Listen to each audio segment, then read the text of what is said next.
2ஆம் தேதி 11ஆம் தேதி 20 29 இது எல்லாமே வந்து 2 ஆதிக்கத்துக்கு உள்ள வரவங்க.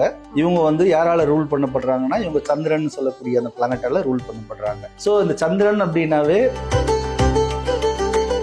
அது ஆணா இருந்தாலும் பெண்ணா இருந்தாலும் சின்ன பசங்களா இருந்தாலும் வயதானவர்களா இருந்தாலும் மனம் வந்து அதிகமான ஆசிலேஷன்ல இருக்கக்கூடிய நம்பர் பார்த்தீங்கன்னா 2 தான். ஓகேங்களா, இது கடல் அலை மாதிரி அப்படியே ஆசிலேஷன்லேயே இருக்கும். ஸோ அப்போ என்ன ஆகுதுன்னா கற்பனை ஆற்றல் அப்படின்னு சொல்லுவாங்க இல்லையா, இந்த இமேஜினேஷன் கிரியேட்டிவிட்டி இருக்கிற எண்கள்லயே அதிகமான கிரியேட்டிவிட்டி அதிகமான இமேஜினேஷன் 2 தான். இப்போ என்ன ஆகுதுன்னா இதெல்லாம் உங்களுக்கு பிளஸ்ஸாவும் பார்க்கலாம். அப்போ ஓவர் இமேஜினேஷன் இருக்குல்ல, அது வந்து இவங்களுக்கு மைனஸ். தேதியில பிறந்தவங்க எல்லாரும் உங்களை வந்து பார்க்கும்போது இவங்களுக்கு இந்த பிரச்சனை இருக்கு நீங்க சொல்லிருவீங்களா? எல்லாமே சொல்லிடுவோம் டோட்டலா. உங்களுடைய வைப்ரேஷன்ல இருந்து உங்களுக்கு சப்போர்ட் பண்ணக்கூடிய ஜெம் ஸ்டோன்ல இருந்து உங்களுக்கு நீங்க தொழில் செய்யலாமா இல்ல வேலை பார்க்கலாமா, கவர்மெண்ட் வேலையா பிரைவேட் வேலையா, உள்ளூரா வெளியூரா. இன்னொரு விஷயம் 2ஆம் நம்பருக்கு சொல்றேன்.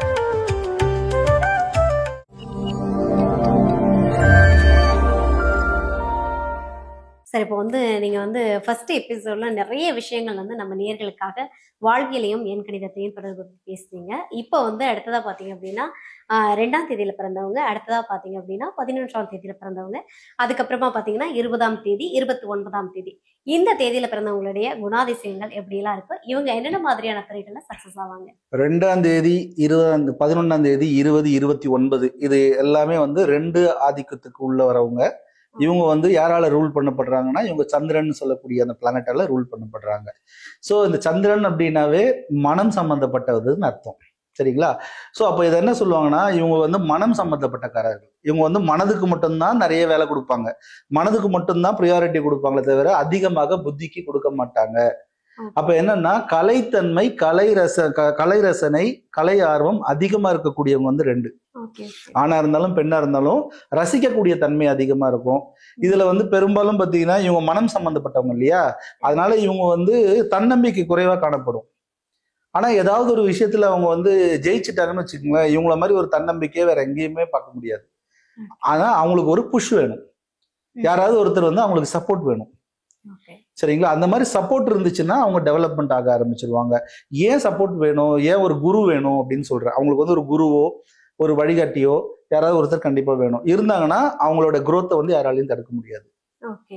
சரிங்களா? ஏன்னா அவங்க மனம் வந்து ஆசிலேஷன்ல இருந்துகிட்டே இருக்கணும். இந்த நேயர்கள் கேட்கறவங்க எல்லாம் நல்லா தெரிஞ்சுக்கங்க. அது ஆணா இருந்தாலும் பெண்ணா இருந்தாலும் சின்ன பசங்களா இருந்தாலும் வயதானவர்களா இருந்தாலும் மனம் வந்து அதிகமான ஆசிலேஷன்ல இருக்கக்கூடிய நம்பர் பார்த்தீங்கன்னா 2 தான். ஓகேங்களா, இது கடல் அலை மாதிரி அப்படியே ஆசிலேஷன்லயே இருக்கும். ஸோ அப்போ என்ன ஆகுதுன்னா அது சலசலப்பாவே இருக்கும். அப்போ எண்ணங்கள் வந்து அலைப்பாய்ந்து கொண்டே இருக்கும். அப்போ டிசிஷன் எடுக்கிறது கஷ்டமா இருக்கும். அப்போ அந்த தீர்மானம் செய்வது ரொம்ப கடினமா இருக்கனால அவங்களுக்கு வந்து யாராவது ஒருத்தர் பெரியவங்களை, குடும்பத்துல ஒரு பிரச்சனைனா ஒருத்தர், தொழில ஒருத்தருக்கு பிரச்சனைனா தொழில ஒருத்தர், ஒரு வெல்விஷர் மாதிரி அவங்க காலேஜ்லன்னா வெல்விஷர் மாதிரி காலேஜில் ஒருத்தர், ஸ்கூல்லன்னா அப்படி வந்து அவங்களே வந்து ப்ரிப்பேர் பண்ணி யாரையாவது வச்சுக்கிட்டாங்கன்னா ஈஸியா டெசிஷன் எடுக்கிறது ஈஸியா இருக்கும் அவங்களுக்கு. இதை பண்ணலாமா, இதை 4 வச்சுட்டு 5 வச்சுட்டு இதுல எது பெஸ்ட் அப்படின்றதுக்கு அந்த மாதிரி ஒரு சப்போர்ட்டும் வந்து அவங்க பேரண்ட்ஸை கூட வச்சுக்கலாம், அவங்க ஃப்ரெண்ட்ஸை கூட வச்சுக்கலாம். இருந்தாலும் ஒரு கைடன்ஸ் வேணும் அப்படின்றத இந்த இடத்துல நான் சொல்லிக்கிறேன். சரிங்களா? அதே மாதிரி வந்து பாத்தீங்கன்னா உணர்ச்சி வசப்படுவதும் எங்களுக்கு ரொம்ப ரொம்ப இயல்பான ஒரு விஷயம். ஓகேங்களா? அதனால என்ன பேசுறோம் ஏது பேசுறோம்னு தெரியாம பேசிட்டு அப்புறம் வருத்தப்படக்கூடிய ஆட்கள் பாத்தீங்கன்னா இந்த 2ல அதிகமா இருப்பாங்க. இந்த மாதிரி இருப்பாங்க. ஸோ இவங்களோட ஸ்பெஷல் என்னன்னா கற்பனை ஆற்றல் அப்படின்னு சொல்லுவாங்க இல்லையா, இந்த இமேஜினேஷன் கிரியேட்டிவிட்டி இருக்கிற எண்கள்லயே அதிகமான கிரியேட்டிவிட்டி அதிகமான இமேஜினேஷன் 2 தான். சரிங்களா? அப்ப என்ன ஆகுதுன்னா இதெல்லாம் உங்களுக்கு பிளஸ்ஸாவும் பார்க்கலாம். அப்போ ஓவர் இமேஜினேஷன் இருக்குல்ல, அது வந்து இவங்களுக்கு மைனஸ்.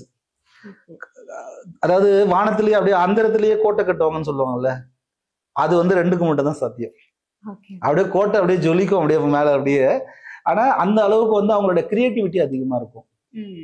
சரிங்களா? ஸோ அப்போ அதெல்லாம் என்ன ஆகுதுன்னா அவங்களுக்கு ஒரு சப்போர்ட் கரெக்டாக கிடைச்சிருதுன்னா அதை அவங்க கரெக்டாக கொண்டு வந்து பில்டப் பண்ணி அவங்க வந்து டெவலப் பண்ணிடுவாங்க. அது இல்லாமல் ஸ்பீக்கர்ஸ் அப்படின்னு வராங்கன்னா மேக்சிமம் ஸ்பீக்கர்ஸ், ரைட்டர்ஸ், எழுத்தாளர்கள், பேச்சாளர்கள், பாடலாசிரியர்கள், கவிதை எழுதுறவங்க, கதை எழுதுறவங்க, ஸ்கிரிப்ட் எழுதுறவங்க, திரைக்கதை எழுதுறவங்க, இவங்களாம் மேக்சிமம் பார்த்தீங்கன்னா 2 கண்டிப்பா பிறந்த தேதியிலன்னு சொல்லல, பிறந்த தேதியா இருக்கட்டும், கிழமையா இருக்கட்டும், விதியா இருக்கட்டும், ஒரு பேரா இருக்கட்டும், எதுலயா ஒண்ணுல கண்டிப்பா சப்போர்ட் பண்ணும். ஸோ அவங்க பேச்சாற்றல் மிக சிறப்பாக இருக்கும். ஏன்னா அவங்களுக்கு ஒரு லைன் நீங்க கொடுத்துட்டீங்க, அந்த ஒரே ஒரு லைனை வச்சு 1 மணி நேரம் பேசக்கூடிய ஒரே நம்பர் எதுன்னா 2 தான். ஏன்னா கற்பனை அதிகம் இருக்கு இல்லையா, கற்பனை வளம். அதனால அந்த மாதிரி ஒரு ஃபீல்டுல தான் இருப்பாங்க. இந்த மாதிரி ஃபீல்டுல இருப்பாங்க. கொஞ்சம் பேருக்கு வந்து அவங்க வந்து பேக் எண்டா இருப்பாங்க, பேக் எண்டா இருந்து பண்ணி கொடுப்பாங்க, சில விஷயங்கள் பண்ணி கொடுப்பாங்க, கன்சல்டன்டாவும் இருப்பாங்க. அது இல்லாம பாத்தீங்கன்னா இவங்க பொருளா எடுத்து நம்ம பண்ணணும், ஏதாவது ஒண்ணு பண்ணணும் அப்படின்னா இவங்க வந்து ஹோட்டல் செக்டாரு, கேட்டரிங் செக்டாரு, இது மாதிரி விஷயங்கள்ல வந்து ஃபுட்டு ரிலேட்டடான விஷயங்கள் வந்து இவங்களுக்கு நல்லாவே சக்சஸ் கொடுக்கும். அதுலயும் மேஜரா பாத்தீங்கன்னா லிக்விட் ஃபுட்ஸ் தான் ரொம்ப சப்போர்ட் பண்ணும். இப்ப நம்மளோட மெத்தட்ல எப்படின்னா உணவுன்னு மட்டும் நம்ம சொல்ல மாட்டோம். உணவு உங்களுக்கு நல்லா சப்போர்ட் பண்ணுங்க, போய் பண்ணுங்கன்னு சொல்ல மாட்டோம். உணவுல எந்த உணவுன்றத கிளியரா சொல்லணும். ஏன்னா எல்லா டிபார்ட்மெண்ட்டும் எல்லா நம்பருக்கும் சப்போர்ட் பண்ணும். ஆனா எந்த செக்மெண்ட்ல சப்போர்ட் பண்ணுன்றது நம்ம கணிச்சு கொடுக்குறோம். அப்போ ரெண்டுக்கு வந்து லிக்விட் ஃபுட்ஸ் ரொம்ப நல்லா சப்போர்ட் பண்ணும். லிக்விட் ஃபுட்ஸ்னா tea, coffee, cool drinks, milk, oils, அப்புறம் டைரி ப்ராடக்ட்ஸ். ஸோ இதெல்லாம் வந்து அவங்களுக்கு health drinks, juices, health juices, soups. So இந்த மாதிரி செக்மெண்ட் எல்லாமே நல்லாவே சப்போர்ட் பண்ணும். தைரியமாவே பிசினஸ் பண்ணலாம். இவங்க மேஜரா வந்து பாத்தீங்கன்னா வேலை செய்யற இடத்துல போய் இருக்க மாட்டாங்க. இவங்க மேஜரா பிசினஸ் பண்றவங்களா தான் இருப்பாங்க, சுய தொழில் பண்றவங்களா தான் இருப்பாங்க கண்டிப்பா ரெண்டு. ஏன்னா அவங்களுக்கு மனம் ஆசிலேஷன்ல இருக்கும் இல்லையா, அவங்களோட கற்பனை ஆற்றல்லாம் அவங்க ஒரு இடத்துல போய் வேலை செஞ்சாங்கன்னா அவங்களுக்கு அந்த இடத்துல நிக்காது, மனம் நிக்காது. இவங்களோட ஆசிலேஷன் வந்து எப்போ நிறைய வரும்னா 6 மணி, சாயந்தரம் 6 மணி ஆச்சுன்னா அதிகமாயிடும். அது இரவு வரும்போதே அதிகமாயிடும் உங்களோட ஆசிலேஷன். ஸோ அந்த டைம்ல நம்ம கொஞ்சம் கண்ட்ரோலா இருக்கணும். மனம் பயங்கரமா வேலை செய்யும், அடுத்த நாள் காலையில அது ஆஃப் ஆயிடும். இதுதான் அவங்களுக்கு இருக்கக்கூடிய மிகப்பெரிய ஒரு விஷயம். மற்றபடி கலை ரசனை, கலை ஆர்வம், கலை இது எல்லாமே பக்காவா இருக்கு. பேச்சாற்றல் இவங்களை மிஞ்சி ஒரு பேச்சாற்றல் கிடையவே கிடையாது.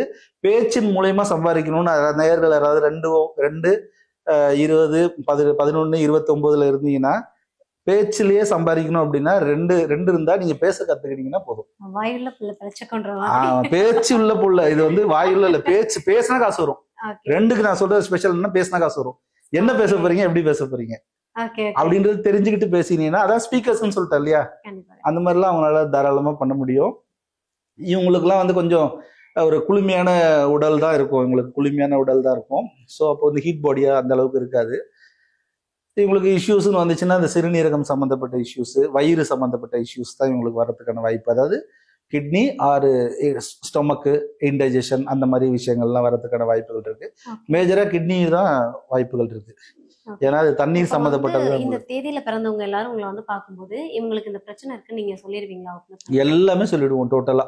உங்களுடைய வைப்ரேஷன்ல இருந்து, உங்களுக்கு சப்போர்ட் பண்ணக்கூடிய ஜெம் ஸ்டோன்ல இருந்து, உங்களுக்கு நீங்க தொழில் செய்யலாமா இல்ல வேலை பார்க்கலாமா, கவர்மெண்ட் வேலையா பிரைவேட் வேலையா, உள்ளூரா வெளியூரா. இன்னொரு விஷயம் 2ஆம் நம்பருக்கு சொல்றேன், இம்போர்ட் எக்ஸ்போர்ட் நல்லா பண்ணலாம். வெளிநாடு தொடர்புகள், வெளிநாட்டு வேலைகள், வெளிநாடு அதெல்லாம் வந்து அவங்களுக்கு நல்லா வரும். இந்த நம்பருக்கும் வரும். ஸோ அவங்களுக்கு அது சொல்லிடுவோம். ஹெல்த் சொல்லிடுவோம், ஹெல்த்ல இருக்க பிரச்சனை சொல்லிடுவோம். அவங்களுடைய ஆன்மீக பாதை சொல்லிடுவோம். அவங்களுடைய நிறங்கள், சப்போர்ட் பண்ணக்கூடிய எண்கள், கிழமை, திசை எல்லாம் சொல்லிடுவோம். அவங்களுடைய மொத்த குணமும் சொல்லிடுவோம். இந்த 2ல இருக்க பிளஸ் ஃபுல்லா சொல்லிடுவோம், 2ல இருக்க மைனஸ் ஃபுல்லாவும் சொல்லிடுவோம். அப்போ தூக்கி போட முடியுமா, மைனஸ் எல்லாம் தூக்கி போட முடியாது. அப்ப நம்ம தெரிஞ்சு வச்சுக்கிட்டு மைனஸை கண்ட்ரோல் பண்ணிக்கிட்டு பிளஸ்ஸை மட்டுமே யூஸ் பண்ணோம்னா நெக்ஸ்ட் ஸ்டெப் போயிடுவோம். அவ்வளவுதான், ரொம்ப ரொம்ப சிம்பிள். இதுதான் விதியை மதியால் எழக்கூடிய, இதுதான் எளிமையான பரிகாரம். எண்கணித முறையில நம்ம பண்ணிட்டு இருக்க மெத்தட் இதுதான். ஓகே சார், இப்போ வந்து நீங்க நிறைய விஷயங்கள் சொல்லிட்டு இருக்கீங்க. இப்போ உங்ககிட்ட வந்துட்டாங்க, ஒரு பிரச்சனை இருக்குன்னு தெரிஞ்சிருச்சு. ஸோ அதுக்கு சொல்யூஷன் நீங்க எந்த மாதிரி கொடுப்பீங்க? அது சொல்யூஷன் தான் உங்களுடைய குணத்தை வச்சு தான் சொல்யூஷனே கொடுப்போம். நான் தான் உங்களுக்கு சப்போர்ட்டிங் டே சொல்றேன், சப்போர்ட்டிங் திசை சொல்றேன், சப்போர்ட்டிங் நம்பர் சொல்றேன், சப்போர்ட்டிங் கலர் சொல்றேன். இதெல்லாம் நீங்க யூஸ் பண்ண ஆரம்பிக்கலாம். இதெல்லாம் ஃபாலோ பண்ணாவே போதும். அது இல்லாம சப்போர்ட்டிங் கார்டு சொல்றேன், சப்போர்ட்டிங் சித்தர் சொல்றேன். உங்க குணங்கள்ல பிளஸ்மா, இதெல்லாம் பிளஸ், இதெல்லாம் மைனஸ்மா. அந்த மைனஸ் மட்டும் ரவுண்டு போட்டு வச்சுக்கோ. இதை மட்டும் வெளியில கொண்டு வந்துடாது. பேசும்பொழுது கண்ட்ரோல் பண்ணிக்கோ, தூக்கி எல்லாம் போட முடியாது அப்படின்னு சொல்லிட்டு பிளஸ் இருக்கா, 4 பிளஸ் தான் இருக்கா, அந்த 4 மட்டும் யூஸ் பண்ணா போதும், டெவலப்மெண்ட் ஆயிடுவோம். இதுதான் வந்து ஈஸியான ஒரு பரிகாரமும். அதை அப்படியே ஃபாலோ பண்ணி அதை சக்சஸ் கொண்டு வந்துட்டு இருக்காங்க. நாங்களாம் அதை ஃபாலோ பண்றதுனால தான் நாங்க இந்த லெவலுக்கு வந்தது. காரணம் வந்து என் நம்பர்ல என்ன பிரச்சனை இருக்கும், என்ன இல்லைன்றது நான் ஃபாலோ பண்ணி அதை கண்ட்ரோல் பண்ணதால தான் என்னோட வளர்ச்சி. இது ஒரு 10 வருஷத்துக்கு முன்னாடி நான் வேற மாதிரி இருந்தேன். அப்புறம் தான் உணர்ந்ததுக்கு அப்புறம் தான் இந்த வளர்ச்சி. சரிங்களா? சோ அதனால இது மூலயமாவே உங்களுக்கு ஃபுல்லா வந்து சார்ட் அவுட் ஆயிடும். அவங்களோட இஷ்யூஸ் அவங்களே புரிஞ்சுப்பாங்க. ஆமாப்பா கரெக்ட் தான், இங்க பண்ணக்கூடாது, இங்க பேசக்கூடாது, நமக்கு பேச்சுல ஸ்கில் இருக்கு, ஆனா நம்ம சரியா யூஸ் பண்ணல. யூஸ் பண்ணா ஜெயிக்கலாம், யூஸ் பண்ணலாம் ஜெயிக்க முடியாது. அது மட்டும் இல்லாம இது கூட என்ன நம்பர் சப்போர்ட் பண்ணுதுன்னு பாக்கணும். நான் சொன்னேன் இல்லையா, பிறப்பு எண் மட்டும் இல்ல, விதி எண் இருக்கு. விதி எண் 2 இல்ல விதி எண் 3, விதி எண் 4 அது பார்க்கணும். கிழமை எண் 1, 2, 3 அதை பார்க்கணும். இதெல்லாம் பார்த்தா ஓவராலா ரைட், இதுல இருக்க எல்லா குணமும் உள்ள வரும். ஆனா எங்க யூஸ் பண்ணணும், எப்ப யூஸ் பண்ணணும்ன்ற மட்டும் நம்ம தெரிஞ்சுக்கணும். தெரிஞ்சுக்கிட்டா நமக்கு சக்சஸ் தான். Okay, super. அதாவது வந்து பேச்சாலே வந்து ஒருத்தவங்களால வாழ்க்கையில வந்து உயர முடியும் அப்படின்னா 2ஆம் நம்பர் ரெண்டாம் நம்பர். அப்படின்றது ரொம்ப அழகா சொல்லியிருக்கீங்க. நன்றி, மகிழ்ச்சி.